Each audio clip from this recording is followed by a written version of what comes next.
विश्व बाल दिवस के रूप में हमारे गुरुकुल में बच्चों के साथ हम इस अवसर को शुभ अवसर को मनाने का हमारा सौभाग्य हुआ है। हमारे सारे बच्चे यहाँ हैं। उस बीच में हमारे एक प्यारे शिष्य है मयंक बाबू, इनका कुछ जिज्ञासा है और अच्छा है। मुझे खुशी होती है कि हमारे बच्चे अध्यात्म से जुड़े हैं, अपनी संस्कृति से जुड़े हैं। और वैसे भी नटराज गुरुकुल का एक उद्देश्य सिर्फ संगीत सिखाना नहीं, अपनी संस्कृति, अपनी सभ्यता से जुड़े रखने का भी कार्य हम लोग करने का प्रयास करते हैं और बच्चों में अपनी संस्कृति और अपने संस्कारों को डालने का पूरा प्रयास करते हैं। तो इसका आपका क्या। और मैं आध्यात्मिक तौर पे मैंने भी अपने महादेव को देवादिदेव महादेव जो आदि गुरु हैं, देवादि गुरु हैं, तो उनको मैंने भी अपने जीवन में आध्यात्मिक गुरु के रूप में स्वीकारा है। और मुझे भी पता नहीं था, माननीय आदरणीय साहब श्री हरिंद्रानंद जी के माध्यम से मुझे भी ये सूचना मिली और मैंने इसको अपने जीवन में उतारा तो मुझे काफ़ी अच्छा लगा। और उसी पे इस बच्चे का कुछ जिज्ञासा है। जिज्ञासा का अर्थ जानते हो क्या है? नहीं, जिज्ञासा का मतलब होता है जानने की इच्छा। जानने की इच्छा है, ये चीज अच्छी है। तुम्हारा क्या प्रश्न था? जी, मेरा प्रश्न ये था कि शिव पुराण क्या है। अगर किसी इंसान जो है वो शिव जी का चर्चा करने जाता है तो वहाँ पे अपना गृह चर्चा करता है, इधर उधर की चर्चा करता है और उसके बाद से वहाँ पे कोई सार्वजनिक बैठ जाते हैं, उसमें एक दो आदमी बैठ जाते हैं, अपने पर्सनल मुद्दों को रख देते हैं। हाँ, और अपने पर्सनल मुद्दों को रख देते हैं। साथ ही वो धूम्रपान का सेवन भी करते हुए प्रवचन करते हैं। और वो प्रवचन हम लोग का मानना यह है कि अगर सामने कोई ग्रंथ लेकर अगर शिव पुराण के हिसाब से चलते हैं तो शिव पुराण को अपने साथ रखना चाहिए और शिव पुराण की ही बातें करनी चाहिए, जो कि वहाँ पे नहीं हो पाता है। शिव पुराण की बातें ना करके वो अपनी पर्सनल बातें करते हैं और अपने आप को मतलब जैसे ये करते हैं, अपना ज्ञान देने लगते हैं वहाँ पर। तो इसका हम सबको विरोध करते हैं क्योंकि धर्म हमारे जो कहता है कि अपने मतलब हम तो मनुष्य हैं। मतलब आपका मिला के लास्ट आपका यही है कि मतलब अगर आप पुराण से, शिव पुराण से या गुरु से बात कर रहे हैं, मतलब उसकी बात होनी चाहिए। तो आप लोग पर्सनल अपने मुद्दों को लेके, अपने घर के मुद्दों को, दूसरे की शिकायतों को लेके बैठ जाते हैं।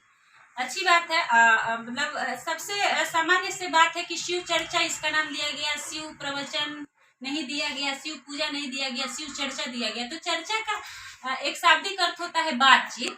मतलब शिव गुरु है, आध्यात्मिक गुरु है, ये जानकारी जन जन में हो, इसलिए इस चर्चा का मतलब उद्देश्य यही है कि सब कोई जाने कि शिव आध्यात्मिक गुरु हैं और वो जन जन के गुरु हैं। इनके बीच में मतलब ये इतिहास कहता है, वेद कहता है, शास्त्र कहता है कि महादेव गुरुओं के गुरु हैं, वो गुरु के पद पे हैं।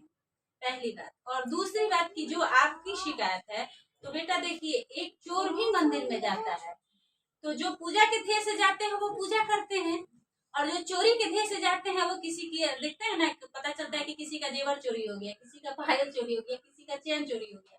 तो मंदिर में तो एक चोर भी जाता है, वो दरबार सबके लिए है। लेकिन अब जो आपकी बात है, तो जब बच्चा नर्सरी क्लास में जाता है तो पहले ही कॉपी किताब लेकर के नहीं बैठता है, पहले उसको उस क्लास में, उस स्कूल में जाने की आदत बनानी पड़ती है, गार्जियन को भी और गुरु को भी।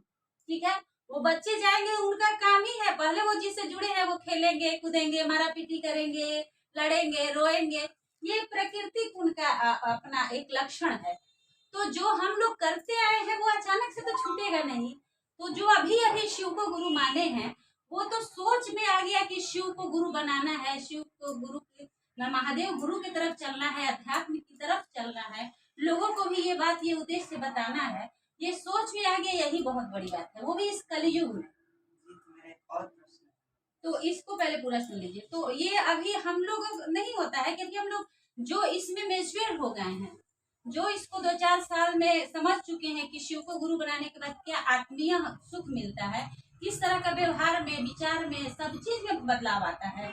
लेकिन प्रकृति और प्रवृत्ति है कि किसी भी चीज को सुधारने में, संवरने में समय लगता है। आप बच्चे से बड़े होने में आपको समय लगता है, अज्ञान से ज्ञान में आने में समय लगता है।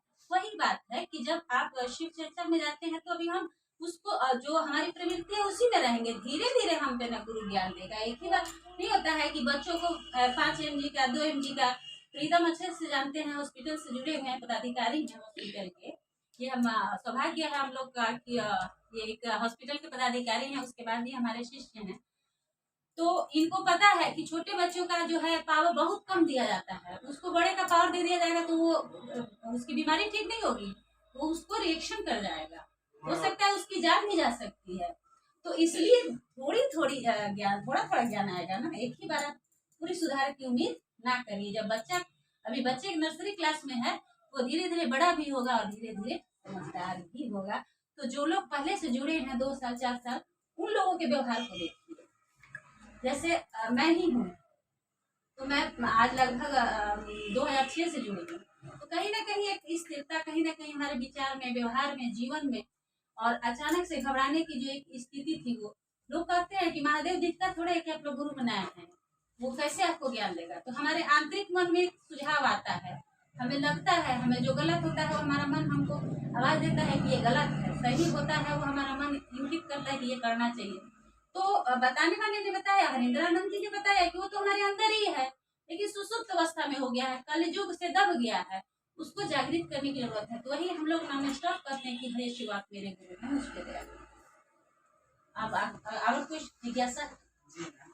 और क्या हमारा जो शिव पुराण है वो इस बात को मतलब इसका आज्ञा देता है कि आप औरतें जैसे में अपने बाएं हाथ में ये बांधती है रुद्राक्ष, जबकि पार्वती जी के अलावा और किसी भी स्त्री को ये अधिकार नहीं है कि वो अपने बाएं हाथ में रुद्राक्ष पहने, क्योंकि रुद्राक्ष बाएं हाथ में पहन रही है, उसी हाथ से सारा कर्मकांड करती है।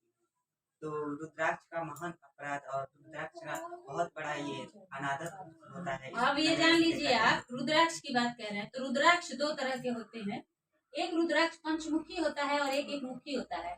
पंचमुखी रुद्राक्ष जन सम्मानने के लिए ही बनाया गया, ठीक है। जैसे कि आप देखे होंगे, अघोरियों का नाम सुने हैं, मांस भी खाते हैं, कच्चा मांस भी खाते हैं, नाली का पानी भी पीते हैं, उनके पूरे शरीर में रुद्राक्ष होता है, और उनसे बड़ा महादेव का भक्त कोई नहीं होता है।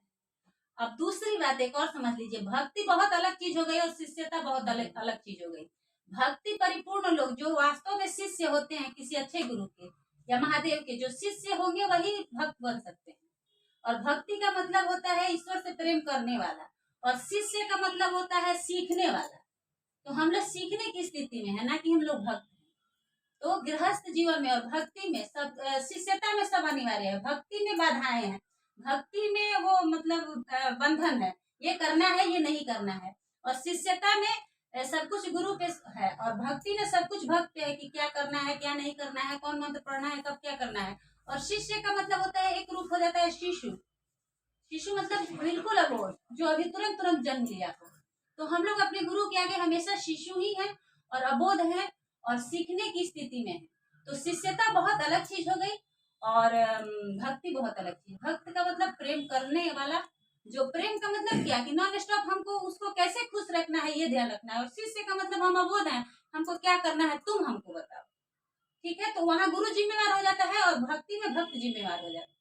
और भगवान का मतलब और गुरु का मतलब ये भी समझा देते हैं। शिष्य और भक्त का मतलब समझ गए सभी लोग।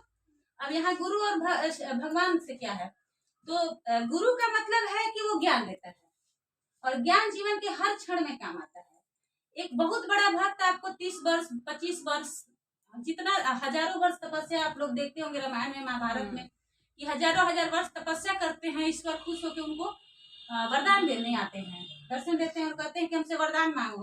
तो वो जीवन में 2 4 5 कोई भी वरदान मांग लेता है, लेकिन क्या 2 4 5 चीजों से हमारी जिंदगी खत्म हो जाती है? हमको हर वक्त हर कदम पे ज्ञान की आवश्यकता होती है कि कब क्या समस्या आएगी, उसको कैसे हल करना है। तो किसी ने 30 वर्ष तक तपस्या किया तो वो कहा भगवान से कि हमको पानी पे चलने की कला सिखा दीजिए।